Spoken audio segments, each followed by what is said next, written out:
using spreadsheets for basic operations on data and visualize the data. Title என்ன கொடுத்துருக்காங்க அப்படின்னா ஸ்ப்ரெட்ஷீட்டை use பண்ணி ஒரு டேட்டாவுடைய பேசிக் ஆப்ரேஷன்ஸை எப்படி பெர்ஃபார்ம் பண்ணணும், அது கிடைக்கக்கூடிய அவுட்புட்டை வந்து எப்படி நம்ம விசுவலைஸ் பண்ணி பார்க்குறது அப்படிங்கிறது தான் இந்த ஹெட்டிங். முதல்ல ஸ்ப்ரெட்ஷீட் அப்படின்னா என்னது? இந்த ஸ்ப்ரெட்ஷீட் அப்படின்னு சொல்லக்கூடியது நம்ம கொடுக்கக்கூடிய டேட்டாவை டேபுலர் ஃபார்மில் ரெப்ரசன்ட் பண்ணுறதுக்கு ஹெல்ப் பண்ணும். அதுக்கப்புறம் பேசிக் ஆப்ரேஷன்ஸ் நம்ம டேட்டாவில் பெர்ஃபார்ம் பண்ணணும்னா அதுக்கு ஃபார்முலாஸும் ஃபங்க்ஷன்ஸும் நம்ம யூஸ் பண்ணி பண்ணணும். அதுக்கப்புறம் விஷுவலைஸ் த ரிசல்ட்னா நம்ம அந்த ரிசல்ட்டை பார்க்கணும். பார்க்குறதுக்கு வந்து எப்படி என்ன ஃபார்மேட் யூஸ் பண்ணுறோம், சார்ட் இல்லைனா கிராஃப் யூஸ் பண்ணி அந்த ரிசல்ட்டை நம்ம பார்க்கும். இந்த 3 ஃபங்க்ஷனையும் பெர்ஃபார்ம் பண்ணுறதுக்காக நமக்கு ஹெல்ப் பண்ணக்கூடியது தான் இந்த ஸ்ப்ரெட்ஷீட். அப்போ ஸ்ப்ரெட்ஷீட்டுக்கு எக்ஸாம்பிள் என்ன சொல்லலாம்? MS Excel, Google sheet, LibreOffice Calc, இது எல்லாமே டூல்ஸ் ஆஃப் ஸ்ப்ரெட்ஷீட். இந்த MS Excel, Google sheet, LibreOffice Calc எல்லாம் யூஸ் பண்ணி நம்ம டேட்டாவை ரோஸ் அண்ட் காலம்ஸில் ஆர்கனைஸ் பண்ண முடியும். ஆர்கனைஸ் பண்ணதுக்கு அப்புறம் இது வந்து என்ன செய்யும்? டேட்டாவை ஸ்டோர் பண்ணி கால்குலேட் பண்ணும். அதுக்கப்புறம் டேட்டாவை நம்மளால் ஈஸியாக விசுவலைஸ் பண்ண முடியும். ஒரு ஸ்ப்ரெட்ஷீட்டில் நம்ம டேட்டாவை எப்படி ரெப்ரசன்ட் பண்ணுறதுன்னு பார்க்கலாம். ஸ்ப்ரெட்ஷீட் வந்து பார்க்குறதுக்கு எப்படி இருக்கும்? இந்த மாதிரி தான் இருக்கும். நிறைய கட்டமாக இருக்கும். சரியா? இதில் ஒவ்வொரு கட்டத்தையும், இந்த ஒவ்வொரு பாக்ஸையும் நம்ம எப்படி சொல்லுவோம்னா செல்லுன்னு சொல்லுவோம். செல் அப்படின்னா என்னது? காலமும் ரோவும் இன்டர்செக்ட் ஆகக்கூடிய இடத்த தான் நம்ம செல்லுன்னு சொல்கிறோம்.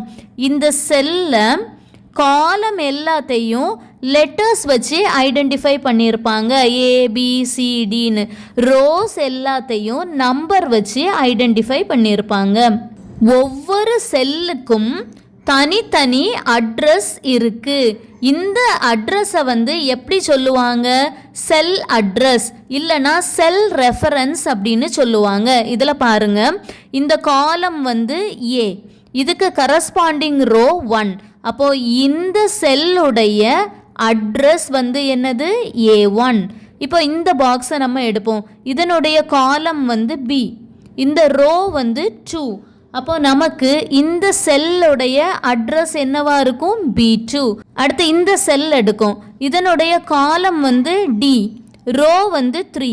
அப்போ இந்த செல்லுடைய அட்ரஸ் வந்து என்னவா இருக்கும்? D3 இருக்கும். இந்த மாதிரி நம்ம ஒவ்வொரு செல்லுக்கும் ஒவ்வொரு செல் அட்ரஸ் இருக்கும். இந்த செல் அட்ரஸை நம்ம எப்படியும் சொல்லலாம்? செல் ரெஃபரன்ஸ் அப்படின்னும் சொல்லலாம். Each cell has its own cell address based on the rows and columns. For example, A1, B2, D4. Cell address அப்படின்னா என்னது? Cell address is an alphanumeric value used to identify a specific cell in a spreadsheet. So next, performing basic operations. ஒரு ஸ்ப்ரெட்ஷீட்டில் நம்ம பேசிக் operations perform பண்ணணும் அப்படின்னா ஃபார்முலாவும் ஃபங்க்ஷனும் use பண்ணுவோம். First ஃபார்முலானா என்ன அப்படிங்கிறத பார்க்கலாம். ஃபார்முலா அப்படிங்கிறது யூசர் டிஃபைன்டு கேல்குலேஷன். அதாவது நம்மளே தான் என்ன செய்ய போகிறோம்? ஒரு ஈக்குவேஷன் கிரியேட் பண்ணுற மாதிரி பண்ண போகிறோம். அதனால தான் அதை யூசர் டிஃபைன்டு அப்படின்னு சொல்லியிருக்காங்க. ஃபார்முலா யூஸ் பண்ணும்போது ஸ்டார்டிங்கில் நம்ம என்ன பண்ணணும்னா ஈக்குவல் டு சைன் போடணும். அந்த ஈக்குவல் டு சைனுக்கு அப்புறம் அரித்மெட்டிக் ஆப்ரேஷனும் செல் அட்ரஸும் இருக்கும். அதுதான் பேசிக் சின்டெக்ஸ் இந்த ஃபார்முலா ஃபார்மேட்டுக்கு. இப்போ எக்ஸாம்பிளுக்கு பாருங்கள், ஸ்டார்டிங்கில் நம்ம என்ன செய்யணும்? ஈக்குவல் டு போட்டுறணும். இப்போ A1ல் உள்ள கண்டென்ட்டையும் A2ல் உள்ள கண்டென்ட்டையும் நம்ம ஆட் பண்ணணும் அப்படின்னா A1 நடுவில் வந்து அரித்மெட்டிக் ஆப்ரேட்டர் அடிஷன்கிறனால ப்ளஸ் போட்டுட்டு A2 அப்படின்னு எழுதணும்.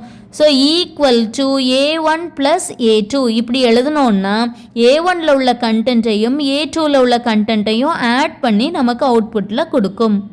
ஸோ அடிஷன் பெர்ஃபார்ம் பண்ணணுன்னா ப்ளஸ் யூஸ் பண்ணணும், சப்ட்ராக்ஷன்னா மைனஸ், மல்டிப்ளிகேஷன்னா ஆஸ்ட்ரிக், அண்ட் டிவிஷன்னா ஃபார்வர்ட் ஸ்லாஷ் யூஸ் பண்ணணும். Next one is function. ஃபங்க்ஷன்னு சொல்லக்கூடியது என்னது? It is a predefined built-in formula. ஏற்கனவே ஒரு ஃபார்முலாவை வந்து ப்ரோக்ராம் பண்ணி வச்சுருப்பாங்க.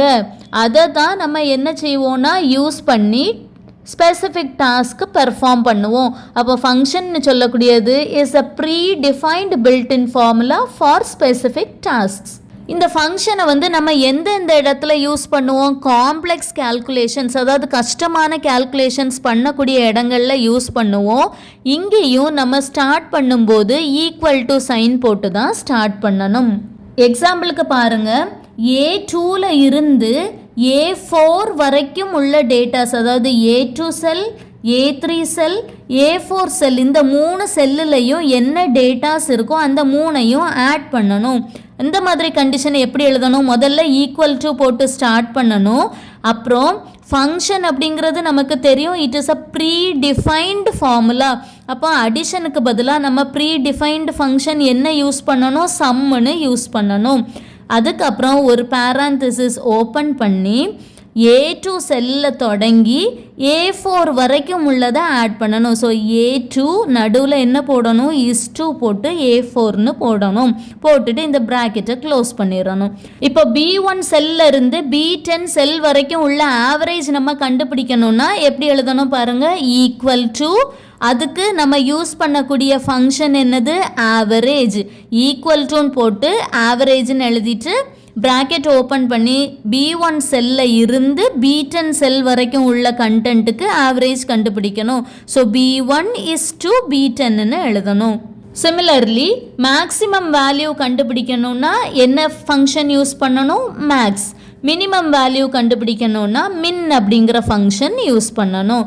இந்த ஃபங்க்ஷன்ஸ் எல்லாமே ப்ரீ டிஃபைன்டு.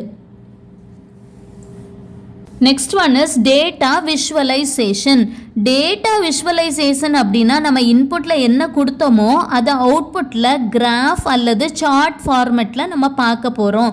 அதுதான் டேட்டா விஷுவலைசேஷன். பாருங்கள், data visualization uses charts, graphs and other visual formats to make complex numerical data more understandable. So இந்த common visualizations என்னெல்லாம் யூஸ் பண்ணுவாங்க? bar chart, pie chart and line chart. bar chart அப்படிங்கிறது என்னன்னா different categories of dataவை compare பண்ணும். So நம்ம எக்ஸாம்பிளுக்கு என்ன எடுத்திருக்கோம்னா ஸ்டூடெண்ட்ஸ் உடைய மார்க்கை வந்து பார் சார்ட் மூலமாக ரெப்ரசன்ட் பண்ணுறோம். ஏபிசி அப்படின்னு 3 ஸ்டூடெண்ட் இருக்காங்க. அவங்களுடைய மார்க்ஸை வந்து நம்ம என்ன போட்டிருக்கோம்னா பார் சார்ட் வச்சு ரெப்ரசன்ட் பண்ணியிருக்கோம். ஸோ நெக்ஸ்ட் ஒன் என்னது? Pie chart. பை சார்ட் அப்படிங்கிறது என்னென்னா இது வந்து ஒரு சர்க்குலர் கிராஃபிக். இந்த சர்க்கிளை என்ன செய்வாங்கன்னா நிறைய செக்டார்ஸாக டிவைட் பண்ணி வச்சுருப்பாங்க. இதில் ஒவ்வொரு செக்டாரும் பர்சன்டேஜ் ஆஃப் த ஹோல் சர்க்கிளை ரெப்ரசன்ட் பண்ணும். இப்போ எக்ஸாம்பிளுக்கு ஒரு வீட்டில் எவ்வளோ செலவு பண்ணுறாங்க அப்படிங்கிறத வந்து நம்ம பை சார்ட்டில் ரெப்ரசன்ட் பண்ணுறோம். இப்போ இதில் பாருங்கள், ஒரு சின்ன பகுதி ரெண்ட்டுக்காக பண்ணுறாங்க, அதுக்கப்புறம் கிராசரிக்காக கொஞ்சம் செலவு பண்ணுறாங்க, இன்சூரன்ஸ்க்காக கொஞ்சம் செலவு பண்ணுறாங்க, டிரான்ஸ்போர்ட்டேஷன் பர்பஸ்க்காக கொஞ்சம் செலவு பண்ணுறாங்க. ஸோ அதை தான் நம்ம எக்ஸாம்பிளாக எடுத்திருக்கோம். Percentage of budget spend on different resources. அடுத்தது லைன் சார்ட். இந்த லைன் சார்ட் வந்து என்ன பண்ணோம்னா it shows the relationship between 2 set of data points over time. So line chart எப்படி இருக்கும்னு பாருங்க.